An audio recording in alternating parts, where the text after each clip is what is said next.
સાથે મુલાકાત કરવી છે. હું બાપુ તમારું નામ? ભગત જસુભાઈ. જસુભાઈ. હવે આપણે અહીંના ઇતિહાસ વિશે થોડીક તમે વાત કરો, જાણતા હો.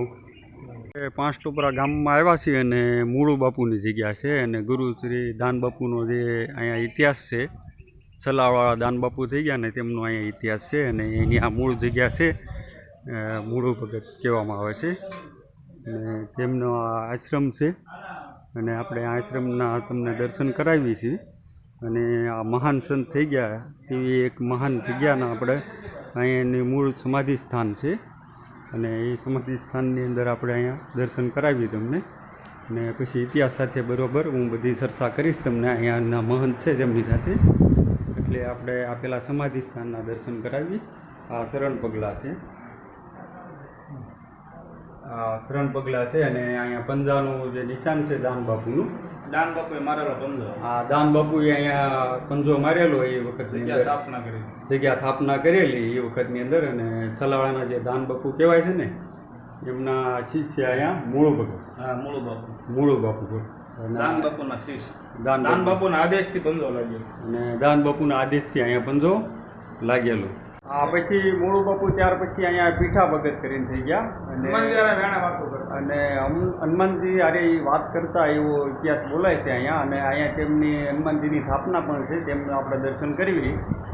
આ જગ્યાએ હનુમાનજીનું સ્થાપના કરેલી છે.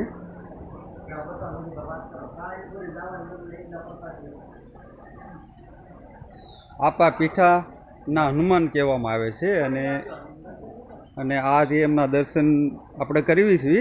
આવા મહાન પુરુષો ઐતિહાસિક અહીંયા થઈ ગયેલા પાંચ ટોપરા ગામમાં અને અહીંયા દાન બાપુ પોતે આવેલા એ વખતની અંદર. અને આ હનુમાનજીની જ્યારે વેણે વાતો કરતા એવો ઇતિહાસ છે. આ હનુમાનજીના આપણે દર્શન કરવી છે, તેમના શરણમાં પરિણામ કરવી છે. અને આ આપા પીઠાના હનુમાનજી તરીકે અહીંયા મંદિર છે હાલની અંદર. આપા પીઠા બાપુ એમની અહીંયા સમાધિ છે.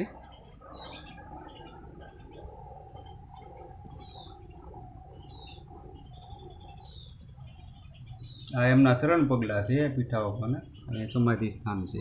પછી અહીંયા એની પછી આથ્યા બાપુ થઈ ગયા અને એમની અહીંયા શરણ પગલાંની સમાધિનું સ્થાન છે. આપણે એના પણ દર્શન કરવી.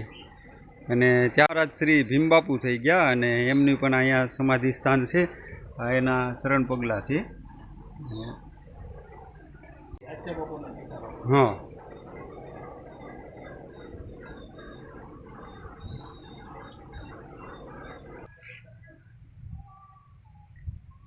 આ જગ્યાનું અહીંથી એટલું જગ્યાનું ગ્રાઉન્ડ છે ને આ બધી સમાધિઓ છે હાલમાં.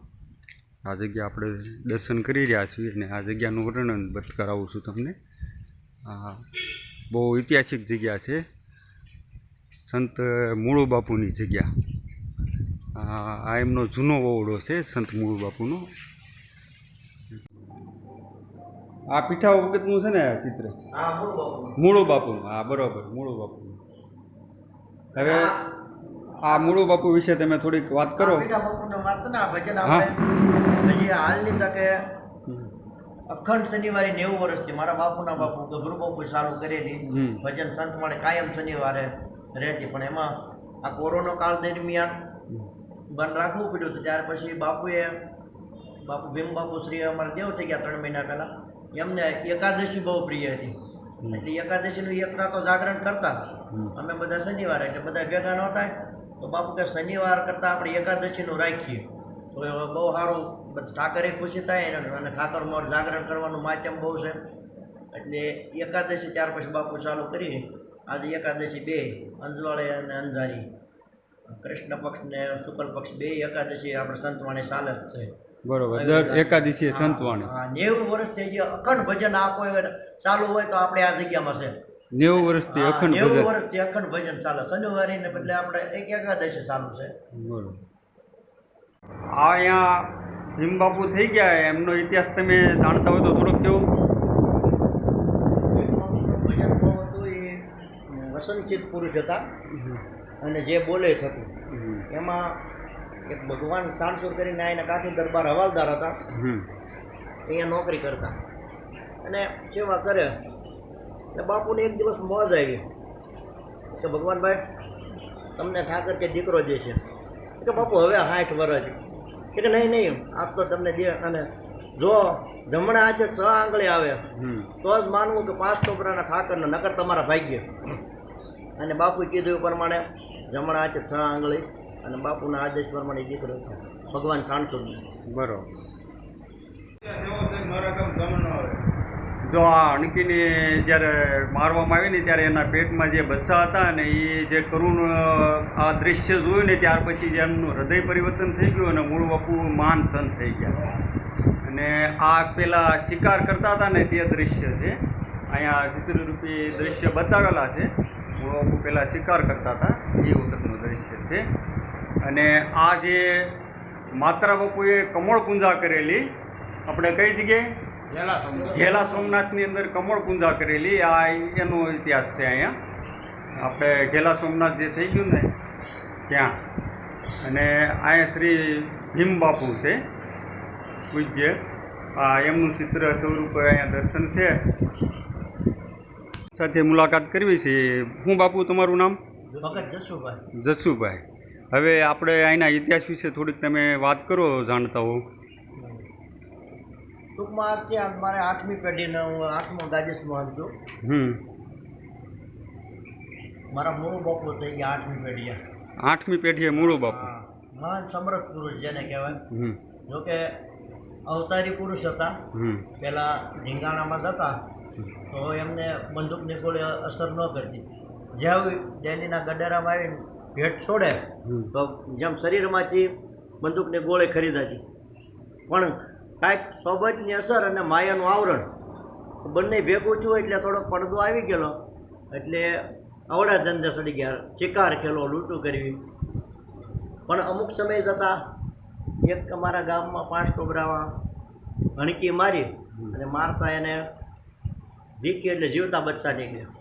તો એ તો દયાળુ હતો, ત્રાસ થઈ ગયો. ઓહો, આની માને માને કે બચ્ચાનું કોણ, પૂર્વનું જ્ઞાન થઈ ગયું કે આવા કુકર્મ ન, બંદૂકને તલવાર ત્યાં ત્યાં ભાંગીને કે આવા કુકર્મ ન કરવા એવો દ્રઢ સંકલ્પ કર્યો. ત્યાર પછી એમની પ્રભુ ભજન કરતા. પણ એમાં એક દિવસને એને કાળો કોટ નીકળ્યો, બચ્ચા જે રોગ હળી હળીને મરવાય એવું. તો આવું કરવું એના કરતાં હવે કાશ્ય જઈ અને જળ પ્રવાહ લઈ લો એમ કરીને અહીંથી સોનાનો હલ તે જે ઘણું હતું એટલે સોના મનનો કડીઓ હારી લીધો. ગામ ધણી હતા. હા, અને સાધુ બ્રાહ્મણે સોરાશી આપી અને જળ પ્રવાહ લઈ લેવો નિર્ણય કર્યો. અને અહીંથી નીકળ્યા એટલે દામનગરમાં ભુરિયા નરસિંહની જગ્યા, ત્યાંના મહાવીજી મહારાજ પૂજારી વખતે બાપુ અરે સંબંધ સારા, એટલે કે આજની રાત ત્યાં રોકાવ, સત્સંગ કરું. એટલે બરાબર સલાળા દાન બાપુને આ વાતની ખબર પડી. તો ત્રિકાળદર્શી પુરુષ અને પાળિયાદથી વેસામણો બાપુ ત્યાં મહેમાન હોય છે. ભણ્યું વેસામણ હા બાપુ, એ 5 ટોબરામાં મૂળ માંદરી હશે, આપણે મુલાકાત કરી કે ના બાપુ એનું નામ સાંભળ્યું છે. તો બાપુને એમ કે જો સમયસર નહીં જાય તો જગતને જેની જરૂર છે એ વખત સિતારો બુજાય છે. એટલે એ બે ઘોડે લઈને આવવા તૈયાર થયા અને દામનગર આવ્યા તે બધા ભેગા થયા. એટલે બધું જોઈશું પેલા પહેરવાસ ઉપરથી જ્ઞાતિ ઓળખાય જાય. હા, પેલાના પહેરવાસ ઉપર બધું જ્ઞાતિનું હતું એવું. એટલે તરત દાન બાપુ પૂછ્યું કે શું ગામ તમારું? એટલે બાપુ મારું ગામ 5 ટોબરા. હા, 5 ટોબરામાં મૂળ માંજર્યો. હા કે બા મારું નામ જ મૂળું. મારે કામ લો તમને મળવા આવતા હતા, તમે અહીંયા મળી ગયા. હવે કે બાપુ આપણે દયાસ કરીએ છે તો 5 ટોબરા પધારો. એટલે તો સવારે જઈશું એમ કરીને ત્યાં બધા રાત રોકાણા. પછી બધા સૂઈ ગયા. એટલે દાન બાપુના પગ સરવાઈ જાય છે મૂળ બાપુ અને પૂછ્યું કે મૂળભાઈ તમે તો ગામત્રે જતા એવું લાગે કે હા બાપુ સંબંધી બધા પંચાળમાં છે અને એમ જોઈએ એકાદ આટો જઈ આવું. કે નહીં તમારું ગામત્રું આઘાનું એવું લાગે તો કે બાપુ આપ મનની કળવાળા સમર્થ પુરુષ છો, મને હું કામ પૂછો અને પાપ બહુ કર્યા છે એટલે આવો નિર્ણય કર્યો. કે નહીં એ ખોટું છે. કાશ્ય મુક્તિ આપે છે પણ રામ નામના પ્રભાવે. ત્યાં તો જે કીટ પતંગ મળે એ બધાને મોક્ષ મળે, પણ અનાયસે મૃત્યુ થાય તો આ તો તમે આપઘાત કરી કહેવાય. એટલે કે તો બાપુ શું કરું? એક કામ કરો, 5 ટોબરામાં તમે જગ્યા બાંધો, પછી જે અભ્યાગત આવે ને ટુકડો, અને આ તો અમરવેલી પેઢી દર પેઢી ચાલે છે. એમ દાન બાપુના આદેશ છે અને 2 વિસામણ બાપુને કંઠી બાંધી અને આ જગ્યાની સ્થાપના થઈ. આજે લગભગ 240 વર્ષ પુરાતનની જગ્યા ગણાય. બરોબર, 240 આ વર્ષ 240 વર્ષ અને મૂળ બાપુની જગ્યા મૂળ અને બાપુ. દાન બાપુ ગુરુ દાન બાપુ. ગુરુ દાન બાપુ. ચરાળા સતાધાર પાળિયાદ ત્રણેય હા, જગ્યાને એ બી માનતા પરંપરા. એ બી પરંપરા ત્રણેય જગ્યાને અહીં માનતા પાકતી જાય. સતાધાર, ચરાળા, પાળિયાદ ત્રણેય જગ્યાને અહીંયા માનતા હોય એમ ને? બધી એક જ સત્તાધાર. છે.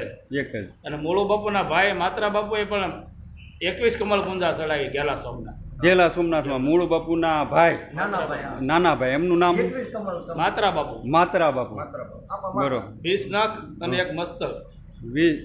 20 નખ ને એક મસ્તક, અને એ ગેલા સોમનાથમાં એને કમળ પૂજા કમળ કરેલી. પૂજા ચડાવી. તો એ ઇતિહાસમાં ખરું આ બધું. હા. બરોબર. અને અહીંયા આપણે ચિત્રરૂપી બધા દર્શન છે અને એમને તમને હું બતાવી દઉં છું. હું પેન્ટિંગ ચિત્ર બનાવે છે. તમારું નામ શું?